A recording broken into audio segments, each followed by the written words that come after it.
आज रमा जी अपनी मिस्टेक्स के बारे में बता रहे थे, रमा तिवारी जी। तो मुझे इनसे जुड़ी हुई एक बात याद आ गई कि इन्होंने विपरीत परिस्थितियों में रहते हुए भी पढ़ाई छोड़ी नहीं।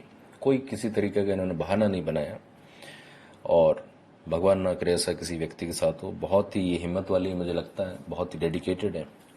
इनके पिताजी जब सर्विस से लौट रहे थे तो नाइट शिफ्ट के बाद जब सुबह घर नहीं लौटे तो पता चला कि उनको हार्ट अटैक आ गया था और बीच में उनका निधन हो गया।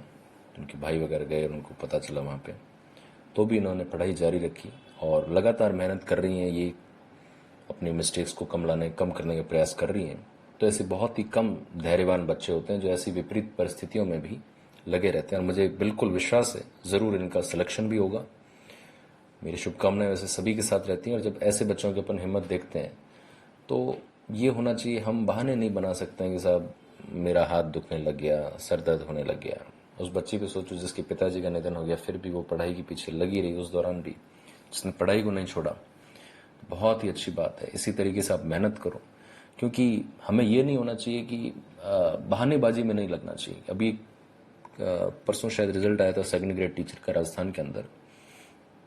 तो जो लड़का था उसके 10th में अच्छे परसेंटेज थे, 78%। लड़का क्या, वो तो 36-37 साल के हो गए शायद अभी। उनके 78% थे 10th में। फिर कुछ समय बाद पढ़ाई छूट गई, फिर उन्होंने वापस 12th की, तो 12th में भी कुछ शायद 60-65% के आसपास लेके आए। फिर उनको मजदूरी करनी पड़ी लिटरली। कोई ऐसा कहता नहीं, कोई नॉर्मल कोई कहता कि मैंने मजदूरी की, उन्होंने की वास्तविकता में। पत्थर तोड़ते हुए उनके फोटोज भी हैं और उनको हम समाज के लोग, कई लोग जानते भी हैं।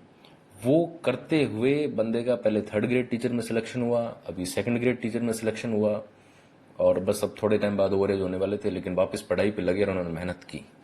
तो बहाने बिल्कुल नहीं होने चाहिए हमारे पास, बहाने चलते ही नहीं है। बहानों से आप खुद को सेटिस्फाई कर सकते हो, सोसाइटी को, समाज को नहीं कर सकते। एट द लास्ट आपका सिलेक्शन मायने रखता है, ठीक है? तो वो आप करो। तो मुझे तो बहुत ही उस समय, मेरे को इन्होंने बाद में बताया, काफी टाइम बाद में, लेकिन मुझे लगा नहीं, वास्तव में इतनी हिम्मत होते हुए ये करना बहुत ही अच्छी बात है, बहुत ही शक्ति की बात है। Very good.